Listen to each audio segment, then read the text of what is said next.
दिसना डोक्यावरलं भांड डोक्या काखेवरलं भांड काखेर आणि असं भांड घेऊन असताना लेकरू चिखला दिसलं किरकाळी मारली मालक कुठं सिद्धीवर आहे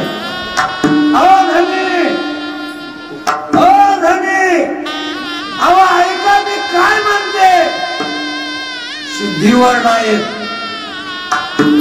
आई साहेब हो मालक अहो शुद्धीवर या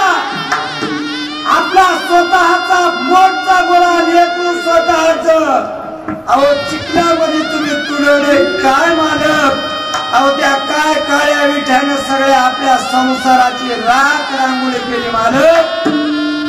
काय तुम्हाला त्या काळ्याचं पिसं लागले काय राग आला असेल पण काय